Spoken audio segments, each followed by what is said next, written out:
퀴즈를 하나 내겠습니다. 한때 3개 대륙을 제패하고 호령했던 나폴레온 대제의 사전에 없는 단어가 있다고 하죠. 그 단어가 무엇일까요? 네, 불가능이라고 하지요. 내 사전엔 불가능이 없다. 출정을 앞두고서 그의 군대 앞에 자기의 당찬 포부를 표현했던 그러한 말일 것입니다. 그렇다면 또 한 가지 퀴즈를 더 내도록 하겠습니다. 하늘과 땅 그리고 온 우주와 만물의 주제가 되시는 우리 주님의 사전에는 없는 단어가 무엇일까요? 이럴 때는 얼른 눈치 빠른 분들은 주보를 보십니다.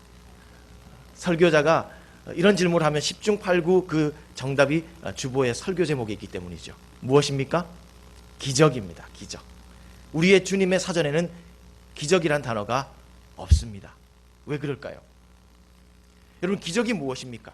기적은요, 그 사전적인 뜻을 찾아보면 자연적 질서와 모순되는 현상과 사건, 그것을 기적이라고 말합니다. 자연적인 질서와 모순되는 현상과 사건. 그러니까 애당초 이 단어는 그 의미상 우리 주님과 맞지를 않는 거지요. 자연적 질서에 묶여있고 매여있는 우리에게나 기적이 기적이지, 자연적 질서를 친히 만드셨고 초월해 계시고 또한 주관하시는 우리 주님께는요, 기적이 더 이상 기적이 아닌 것입니다. 그저 우리 주님께서 행하시는 여러 섭리의 한 방식일 뿐인 것이죠. 비유해보자면 우리 주님이 들고 다니시는 그 공구함 속에 또 다른 연장일 뿐이라는 것입니다. 여러분, 집에 공구함 있으시죠? 그 공구함 열어보면 망치도 있고 드라이버도 있고 몽키 스패너, 이상한 이름의 연장도 있습니다. 그죠?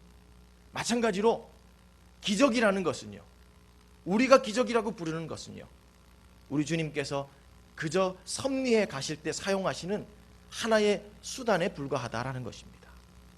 이것을 아끼실 필요도 없고요, 이 사용에 어떤 제약도 두시지 아니하십니다. 저는 오늘 이 시간 함께 모여 예배하는 여러분 모두에게 우리 주님께서 양손 가득히 섭리하시는 온갖 도구들을 다 들고서 여러분의 인생 가운데 역사하여 주시기를 원합니다. 그리하여서 기적의 도구마저도 주님께서 선히 선용하심으로 말미암아 기적이 우리의 일상이 되는, 하늘의 기적이 땅의 일상을 채우는 놀라운 인생을 열어가실 수 있기를 축복합니다. 그렇다면 여러분, 과연 주님의 기적의 섭리는 어떻게 이루어지는 것일까요? 기적은 무조건 우리 주님의 온전한 주권에 속하는 것입니다.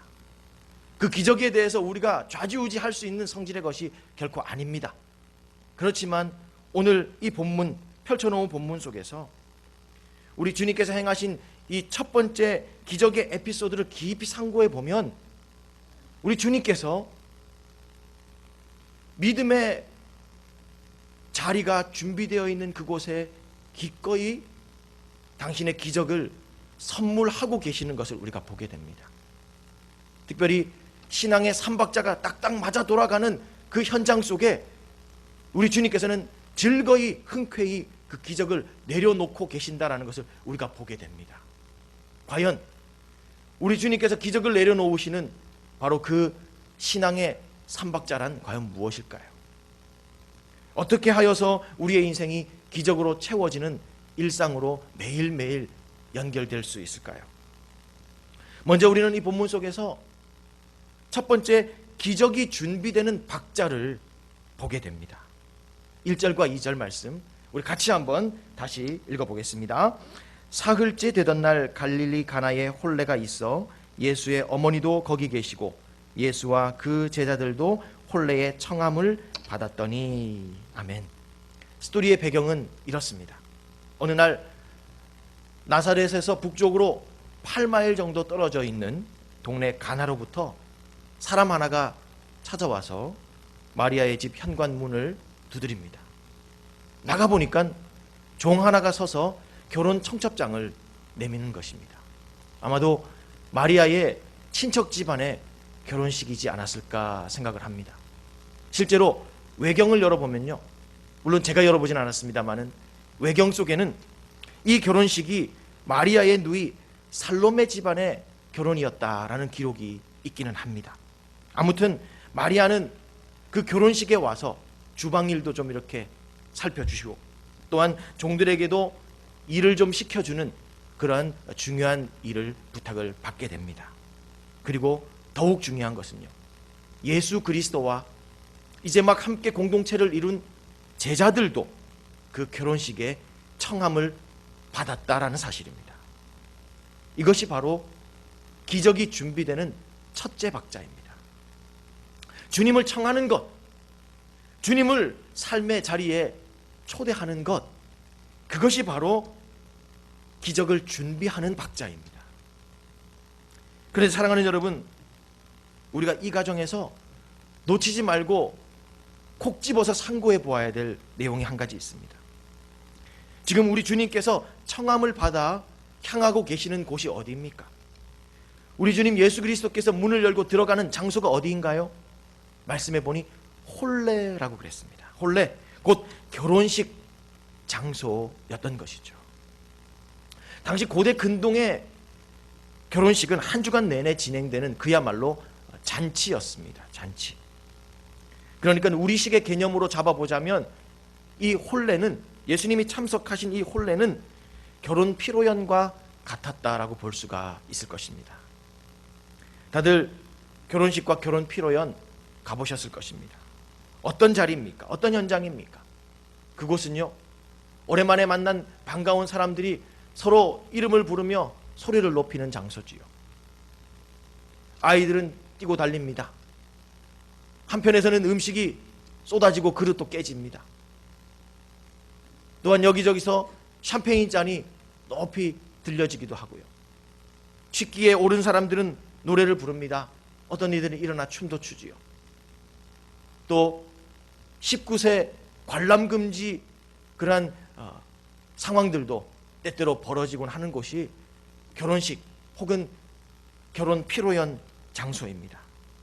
마음의 준비를 단단히 하고 가야 될 장소지요. 어디다 시선을 둬야 되는지 목회자로서 이렇게 민망한 상황들도 연출되는 곳이 바로 결혼 피로연 장소입니다. 그런데 우리 주님께서 그곳으로 가셨다는 사실입니다. 그리고 그곳에 머무셨다는 사실이지요. 더 나아가서 그곳에서 팔짱을 끼고 못마땅해 하시면서 겨우 견뎌내신 것이 아닙니다. 시간은 왜 이리 안 가나 그렇게 하지 않으셨어요. 오히려 그 연회를, 그 잔치를 더욱더 풍성하고 흥이 나도록 최고급 포도주라고 하는 기적을 만들어 주시기도 하십니다. 그리고 마침내 그 신랑과 또한 그 잔치를 일컬어서 나중이 더 낫다라고 하는 칭찬을 받기까지 하신 것을 우리는 보게 됩니다. 우리 주님께서는요, 결혼 피로연처럼 무질서하고 시끄럽고 정신을 쏙 빼놓고 아슬아슬한 우리의 일상의 자리 깊은 곳까지 임재하시는 분임을 오늘 이 말씀은 우리에게 그림 그려 보여주고 있습니다. 우리 주님은요, 우리들이 함께 모여서 지금 열어놓고 있는 이 예배의 자리에만 즐거이 임하시는 분이 아니라는 것입니다. 끌리는 세마포를 입고서 장중한 올겐 소리를 이 예배 가운데 감상하시기만을 즐겨 하시는 분이 아니라는 것입니다. 주님은 우리의 치열하고 분주하고 복잡하고 위태위태하고 아슬아슬한 우리의 일상의 깊은 자리까지 옷을 걷어붙이고 찾아오시는 분이라는 사실입니다. 그렇다면 사랑하는 여러분, 왜 우리 주님은 이토록 우리의 일상의 깊은 자리까지 찾아오려 하실까요?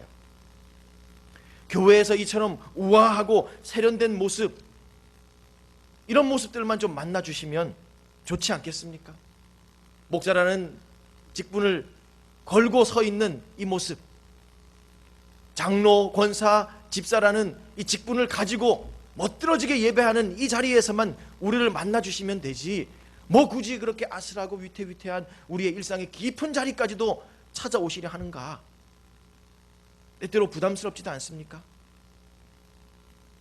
그러나 사랑하는 여러분, 주님이 우리의 일상 깊은 자리까지 찾아오시려 하시는 이유는요, 우리의 일상이 어떤 곳인지 아시기 때문에 그렇습니다. 우리 주님은 우리의 삶의 일상이 오히려 지금 우리가 드리는 이 예배, 여기보다 더욱더 은혜가 필요한 자리요, 기적이 필요한 현장이라는 사실을 우리 주님은 잘 아시기 때문에 우리의 깊은 일상의 자리까지 오려 하신다는 것입니다. 일상은 우리 인생의 대부분이 보내어지는 자리입니다. 일상은 거의 모든 우리의 인생의 선택과 결정이 이루어지는 자리이기도 합니다. 그래서 그곳에는 실패도 있습니다. 뼈아픈 눈물과 신음을 삼켜야 하기도 합니다. 분통이 터지는 일도 다반사입니다. 싸움도 일어납니다. 그럼에도 불구하고 우리는 그 일상 속에서 하나님이 우리에게 맡겨주신 우리의 사명을 완성시켜 가야 합니다. 그렇기 때문에 우리 주님은 우리의 일상 가운데 찾아오시려 하는 것이죠. 예배보다 더 은혜가 필요한 것이 너희의 일상이로구나 내가 안다. 예배보다 더 기적이 필요한 현장이 너희의 일상이로구나 내가 안다.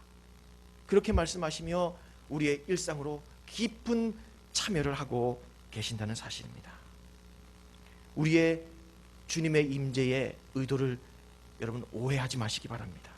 우리 주님은요, 우리의 일상이 진정으로 치유되고 우리의 일상이 진정으로 회복되고 진정으로 주님의 영광으로 충만한 자리가 되기를 소원하시면서 우리의 일상의 자리로 찾아오시는 것입니다.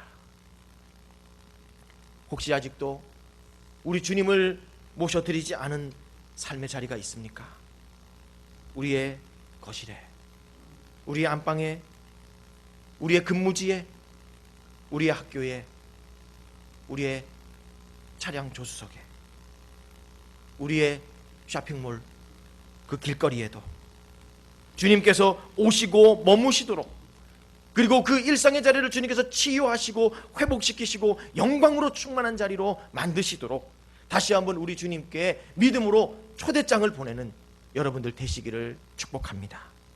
우리 주님을 삶의 자리로 초청하는 것, 그것이 바로 기적의 섭리의 준비박자입니다. 이제 우리의 삶의 모든 공간에 빗장을 풀고 문을 열어 주님을 모셔드리십시오. 주님께서 친히 그곳 찾아오셔서 머물러 주실 것이며 기적이라고 하는 도구와 연장을 사용해서라도 우리의 인생을 더 나은 잔치로 열어주실 줄로 믿습니다. 두 번째로 오늘 이 본문 속에는요, 기적이 시작되는 박자가 있습니다.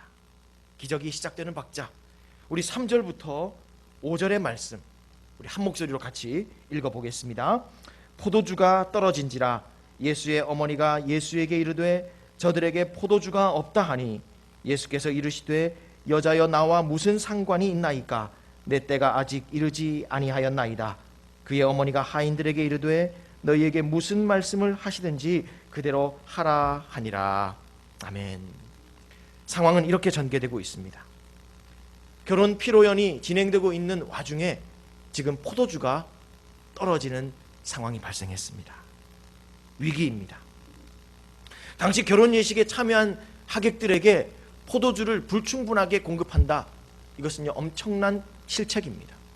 사기죄가 성립되어서 그는 법정에까지 서는 일을 감수해야 했습니다. 그런데 이 포도주가 바닥난 사실을 누가 처음으로 알게 됩니까? 바로 주방에서 손님 접대 일을 살피고 돕고 있던 마리아가 가장 먼저 알게 됩니다. 그런데 예수 그리스도의 어머니 마리아가 이 사실을 발견하고 가장 먼저 행한 일이 무엇이든가요? 이 사태의 원인이 어디에 있는가 분석하기를 시작했습니까?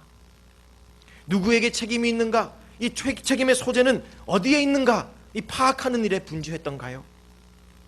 아니면 신랑과 이 연애를 지금 주관하고 있는 연회장에게 가서 이 사실을 정확하게 알리고 고지하는 의무를 감당하던가요? 아니면 급한 대로 친지의 다급한 상황에 불을 끄기 위해서 쌈짓돈을 꺼내어 풀고 있던가요? 아닙니다. 마리아는 이 위기의 상황에 만사를 제쳐두고 한 가지를 선택합니다. 우리 주 예수 그리스도, 그분께 나아갑니다. 문제를 보게 된 마리아, 위기의 상황을 직감한 마리아, 그의 첫 번째 선택이 주님을 찾는 것이었습니다. 바로 이 선택에서 지금 기적이 시작되고 있습니다. 사랑하는 여러분, 우리는 어떻습니까? 우리 인생의 연회에서 포도주가 줄어간다 싶을 때 우리의 선택은 무엇입니까? 은퇴가 가까워올 때, 예금의 잔고가 줄어들어갈 때, 건강의 위험 신호가 올 때에, 관계에 문제가 생겨났을 때에, 사업과 프로젝트에서 실패를 경험하게 될 때에, 근무 계약 기간이 만료되어 갈 때에, 비자의 유효 기간이 끝나갈 때에, 결혼 정년기를 우리의 자녀가 넘어설 때에 우리의 선택은 무엇입니까? 원인을 분석합니까? 누구 책임인지, 무엇 때문인지 그것을 정확하게 가리십니까? 그 사태의 전모를 정확하게 분석하는 일에 여러분 우선하십니까? 아니면 내가 운용할 수 있는 이 주머니의 돈을 가지고 그 상황을 메꾸어 보려고 열심히 달려가십니까? 그것은 결코 궁극적인 해결 방법이 아님을 우리는 알아야 합니다. 여러분, 우리는 인정해야 됩니다. 현실을 직시하지 못해서 우리의 인생이 힘든 것이 아닙니다. 사태에 대한 이해가, 분석이 약해서 우리의 인생이 고단한 것도 아닙니다. 우리가 실력이 없어서 이 인생의 전투 가운데서 판판이 지는 것이 아닙니다. 이유는 단 한 가지입니다. 우리를 지어 만드신 주님, 우리의 강함과 약함을 모두 아시는 주님, 그래서 우리가 어떠한 사람이 되어야 하며 이 순간 어떠한 결정과 선택을 해야 할지를 가장 잘 아시는 그 주님, 그분께 나아가지 못했기 때문에 우리의 인생이 이렇게 힘겹고 고단하며 실패의 범벅인 것을 우리는 알아야 합니다. 그러므로 포도주가 줄어갈 때 우리 주님 앞에 나아가시는 여러분이 되기를 축원합니다. 우리의 인생집에 우리 주님이 이미 와 계십니다. 그분께 나아가십시오. 그분이 단지 우리가 제공해주는 떡과 포도주만을 마시고 그저 돌아가시는 손님 취급 당하지 아니하도록 우리 주님의 옷자락을 붙드십시오. 그리고 그분 앞에 무릎을 꿇고 간절히 아뢰십시오. 주님, 이 포도주가 줄어가는 이 위기의 상황을 넉넉히 건너뛰며 영광스러운 기적의 잔치가 되게 하실 분이 바로 주님이심을 내가 믿습니다. 그렇게 우리의 주님의 옷자락을 꼭 붙들고 엎드리는 여러분들 되실 수 있기를 바랍니다. 그런데 오늘 이 과정에서 우리의 눈길을 끄는 것이 하나 있습니다. 마리아의 이러한 요청 앞에서 우리의 주님의 반응이 너무도 생뚱맞습니다. 4절에 보니까 포도주가 떨어졌다라고 주님 앞에 아뢰는 이 마리아를 향해 우리 주님이 뭐라고 말씀하십니까? 여자여, 나와 무슨 상관이 있나이까? 내 때가 아직 이르지 아니하였나이다. 이렇게 말씀합니다. 여자여라는 표현이 극존칭이라 할지라도 문맥은요, 지금 상당히 우리가 예기치 못한 반응입니다. 어머니 마리아가 이토록 간절히 아뢰고 있는데, 믿음으로 지금 구하고 있는데 이런 반응을 우리 주님 보이십니다. 그런데 우리 주님의 어머니 마리아의 반응 역시도 만만치가 않습니다. 5절이지요. 뭐라고 말합니까? 너희에게 무슨 말씀을 하시든지 그대로 하라. 그렇게 말합니다. 이들의 대화를 우리가 지켜보다 보면요, 오늘 아침 이 결혼 예식에 오는 동안에 이 모자지간에 무슨 모종의 싸움이 있지 않았는가, 그런 생각까지 해보게 됩니다. 먼저는 마리아의 요청 앞에 우리 주님이 어머니의 요청을 무시하는 것 같아요. 무슨 상관이 있습니까? 나와. 내 때도 아직 이르지 아니하였는데요. 그런데 마리아 역시 우리 주님의 의사를 무시해버리고 그대로 무슨 말씀을 하든지 그대로 하라, 이렇게 하고 자리를 떠버립니다. 그런데 여러분, 더 놀랍고 더 흥미진진한 것은 무엇입니까? 그 말이 끝나자마자 우리 주님께서 행동하신다는 겁니다. 마치 기다렸다는 듯이 우리 주님의 입이 열립니다. 그리고 종들을 향해 말씀합니다. 너희들 옆에 있는 이 정결례식에 사용되는 이 항아리들을 물로 채워라. 이렇게 명령합니다. 분명 아직도 당신의 때와 시간이 이르지 않았다고 손살에 쳤던 우리 주님께서 지금 그 때와 섭리를 앞당겨 오십니다. 지금 바로 이때에 기적을 풀어놓고 계십니다. 무슨 이유입니까? 무엇 때문입니까? 바로 마리아의 당돌한 고백 때문입니다. 너희에게 무슨 말씀을 하든지 그대로 하라. 바로 이 말이 우리 주님의 때를 앞당겨 온 것입니다. 말하자면 당신의 때를 지금 언젠가 세고 계시는 우리 주님 앞에서 주님의 섭리의 자명종을 따르릉 울려버린 것이죠. 그렇습니다. 사랑하는 여러분, 우리는 주님의 때의 섭리와 관련해서 오늘 이 상황 속에서 중요하고 소중한 원리를 캐어내어야만 합니다. 주님의 때는요, 그저 우리가 막연히 기다려서 얻는 것이 아니라는 것입니다. 기다릴 때 찾아오는 것이 주님의 때가 아닙니다. 여러분 오해하지 마십시오. 주님 앞에서, 그리고 주님의 말씀 앞에서 바른 믿음의 입장과 자세를 가지는 것, 그것이 포인트입니다. 그것이 핵심입니다. 여러분, 인내가 중요한 것이 아니에요. 주님의 주제권과 주님의 말씀 앞에 바른 태도를 견지하는 것, 그것이 중요합니다. 마리아를 보십시오. 주님 앞에서, 그리고 그 말씀 앞에서 그대로의 순종을 결심하고 다짐하는 바로 그때 주님의 때가 그 시간 위에 장엄하게 덮어 임하고 있다는 것입니다. 할렐루야. 여러분, 기다리려고 하지 마십시오. 기다림에 집중하지 마십시오. 아무리 기다린다 할지라도 말씀 앞에 우리가 바른 자세를 가지지 않는다면 주님의 때는 결코 오지 않습니다. 시간이 관건이 아닙니다. 시간이 본질이 아닙니다. 자세가 관건이요, 자세가 본질입니다. 주님께는 시간이 더 필요한 것이 아닙니다. 우리의 믿음의 자세가 필요했던 것입니다. 사랑하는 여러분, 주님께서 자꾸만 우리의 삶에서 당신의 때를 지금 늦추시고만 계십니까? 포도주가 줄어가는데도 우리 주님은 가만히 계시는 것 같습니까? 아무리 새벽제단 엎드려서 기도해도 주님은 아직은 내 때가 아니다 말씀하십니까? 우리 주님의 마음을 정확히 간파하시기 바랍니다. 이것은 더 기다리라는 사인이 아닙니다. 말씀에 대한 바른 믿음의 자세를 견지하라. 이것이 바로 우리 주님의 뜻입니다. 말씀을 드시십시오.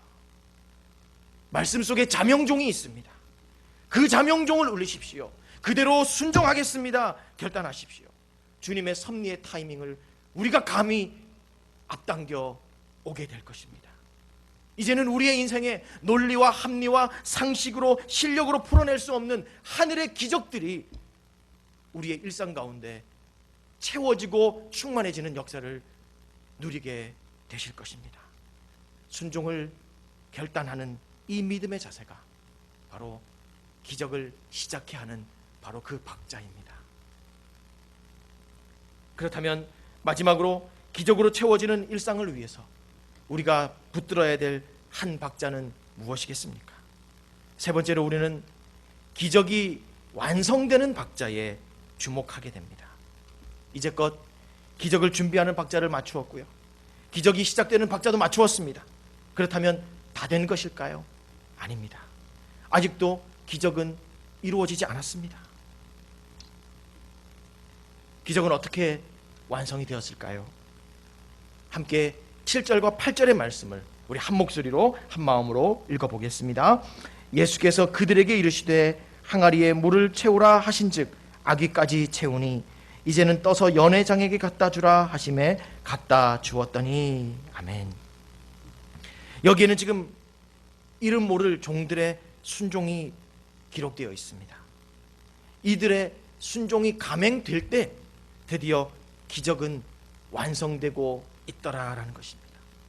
신랑의 초청도, 마리아의 믿음의 결단도, 구체적인 기적을 아직 불러오지는 않았습니다. 언제? 바로 순종이 이루어진 바로 그때의 그 자리에 기적은 내려진 것입니다.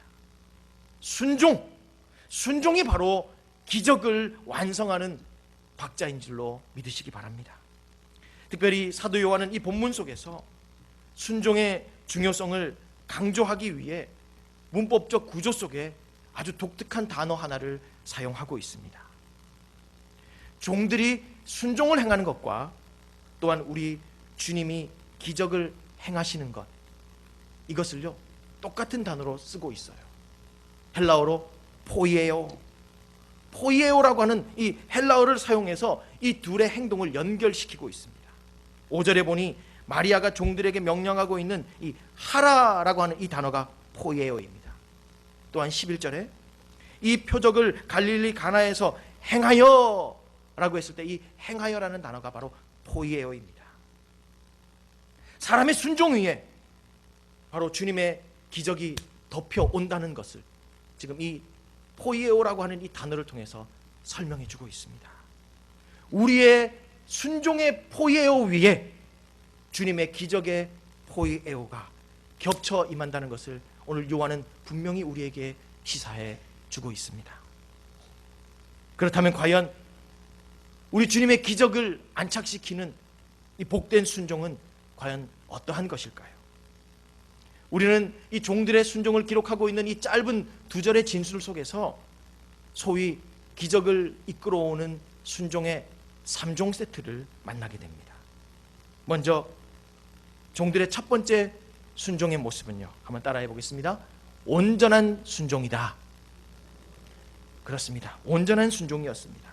곧 정도에서 온전한 순종이었다라는 것입니다. 7절 하반절을 보니까 그들이 어디까지 물을 채우게 됩니까? 아귀까지 채우니 그렇게 말하고 있습니다. 여러분, 당시에 이 종들은 누굽니까? 물 길어 오는 데에, 물 운반하는 데에 전문가들입니다. 그래서 그들은 물을 뜨고 물을 채울 때에 결코 아귀까지 채우지 않습니다. 왜 그럴까요? 무겁기도 하거니와 그것을 운반할 때 밖으로 철철 흘러 넘치기 때문이죠. 고대 근동에서 물을 이렇게 낭비하는 종들은요, 목이 달아날 수밖에 없습니다. 분명 그들은 전문가로서 아기까지 물 채우는 일을 하지 않습니다. 그런데 오늘 여기에서 예수님의 명령 앞에서 그들은 아기까지 물을 채우고 있습니다. 다시 말하여 기적을 불러오는 순종의 특징은요, 온전한 분량의 순종입니다. 말씀의 계명과 명령에 대한 온전한 정도의 순종, 바로 이 순종 위에 우리 주님은 기적의 역사를 허락하시는 것입니다. 우리는 어떻습니까? 우리의 순종은 과연 그 정도에서 온전하든가요? 이 정도면 너무 넘치는 것 아니야?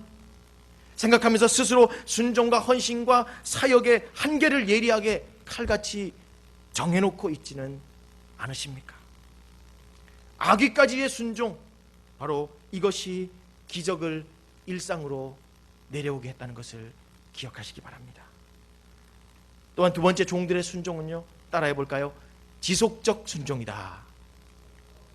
그렇습니다. 지속적인 순종이었습니다. 8절에 보니까 이제는 떠서 연회장에게 갖다 주라 하심에 갖다 주었더니 그렇게 말하고 있지요. 귀빈의 요구 앞에 종들이 항아리에 물 담는 것 정도는 얼마든지 할 수 있는 일입니다. 그렇지 않나요?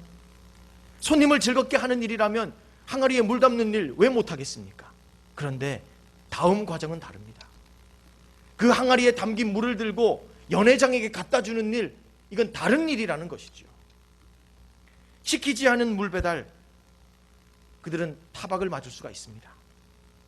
또한 인사고과에 부정적인 영향을 가져올 수도 있습니다.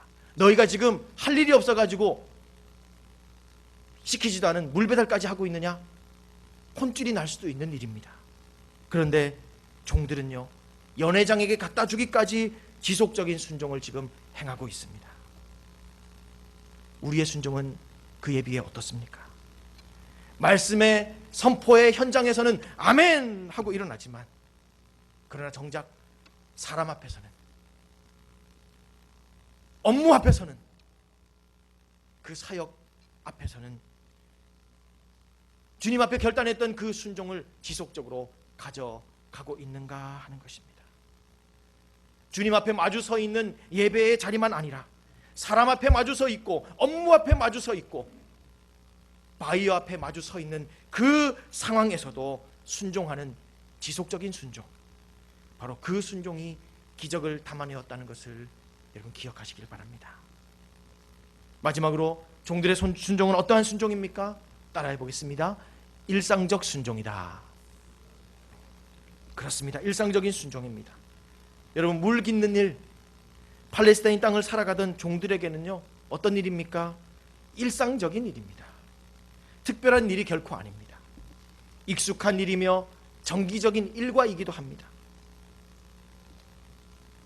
바로 그 정기적인 일과 속에 우리 주님은 기적을 내리셨다는 것을 우리는 기억해야 합니다. 우리는 지금 우리의 믿음의 순종의 영역을 너무 일상과 구별된 특별한 형태로 구분해놓고 치부하고 있는 것은 아닙니까? 거에게 연보를 드려야 우리가 특별한 순종을 하는 것 같고, 또한 40일 작정 기도를 해야 주님 앞에 특별한 순종을 하는 것처럼 생각하고 계십니까? 아닙니다. 종들에게 물뜨는 일이 결코 특별한 일이 아니었던 것처럼 우리의 순종 역시도 자잘한 일상까지 이어져야만 합니다. 일상이 달라져야 합니다. 예배만 예배가 아니라 일상까지 예배가 될 때 우리 주님의 기적의 섭리는요, 그 일상에 충만히 채워진다는 사실입니다. 온전한 순종, 지속적인 순종, 그리고 일상적인 순종, 바로 이 복된 순종의 3종 세트를 가지고 펼칠 때 그곳에 우리 주님은 즐거이 당신의 기적을 아낌없이 쏟아 주시는 것입니다. 이 복된 순종의 3종 세트가 여러분의 일상에도 펼쳐지기를 축복합니다. 말씀을 맺기 전에 한 가지 더 짚어보아야 할 것이 있습니다. 우리가 오늘 말씀 내내 기적이라고 불렀던 바로 그 섭리를 사도 요한은 좀 다르게 말하고 있습니다. 우리는 기적이라 했는데요, 사실 본문에 보면 11절에 표적이다 그렇게 말하고 있습니다. 왜 표적이라 했을까요? 기적과 같은 일인데 왜 굳이 표적이라 말했을까요? 기적은요, 주로 듀나미스라고 하는 헬라어가 사용됩니다. 그 뜻인즉 능력, 큰일, 기이한 일, 이것을 의미합니다. 그러나 본문 속 표적은요, 세메이온이라는 단어를 쓰고 있습니다. 영어로 sign이라는 단어죠. 신호라는 뜻입니다. 그러니까 우리 주님께서는 이 기적 같은 역사를 주신 이유가 그저 이 잔치를 더욱더 의미 있고 풍성하고 흥이 나게 해주시는데 있지 않았음을 말해주고 있습니다. 바로 이 기적과 같은 일 때문에 어떤 신호가 분명하게 알려지고 드러나기를 원하셨다라는 마음이 여기에 들어 있습니다. 무엇을 위한 신호입니까? 바로 주 예수 그리스도가 이제부터 펼쳐갈 하나님의 나라의 진정한 통치자요, 이 땅과 하늘의 온 우주를 망라한 만물과 만유의 유일한 주제심을 드러내는 신호로서 지금 이 기적을 들어 사용하고 계시더라는 것입니다. 여러분, 그렇다면 우리 주님의 이 의도를 우리가 안다면 우리는요, 우리의 기도가 달라져야 합니다. 주여, 기적이 충만한 일상이 되게 하십시오 라는 그 기도를 넘어서야 한다는 것이죠. 무엇을 구해야 합니까? 표적으로 충만한 인생이 되게 하십시오. 그저 기적 때문에 내가 흥하고 내가 부하고 나의 삶의 질이 나아지는 그것을 내가 간구하는 것이 아닙니다. 진실로 그 표적을 구합니다. 주님께서 나의 일상을 통하여, 기적처럼 이루어지는 나의 일상을 통하여 주님께서 틀림없이 열방 끝마을까지 참된 주제이심을 드러내는 그 신호가, 그 메시지가 증거되는 인생이 되게 하여 주십시오. 바로 그 기도까지 나아갈 때 여러분, 드디어 기적은 우리의 일상이 되는 것입니다. 표적이 충만한 인생을 간구해야 합니다. 나의 이 놀라운 인생을 통하여서 오직 주님이 드러나게 하여 주시옵소서. 주님이 소문나게 하여 주시옵소서. 주님의 통치가 열방 끝마을까지 펼쳐지게 하옵소서. 이 일에 쓰임받게 하여 주옵소서. 그렇게 간구하며 추구하며 나아갈 때 기적은요, 그저 우리에게 보너스처럼 매일매일 일상 가운데 내려지는 것입니다. 우리 주님은 그의 기적, 섭리의 도구의 하나인 그 기적 아끼실 이유가 없습니다. 그거 아껴 뭐 하시겠습니까? 그러나 그것을 우리에게 일상 가운데 내리시지 않는 이유는요, 그 기적을 내려놓으면 표적이 안 될 때가 많습니다. 우리가 드러나고 우리만 좋고 우리만 히히덕거리게 되는 것이지요.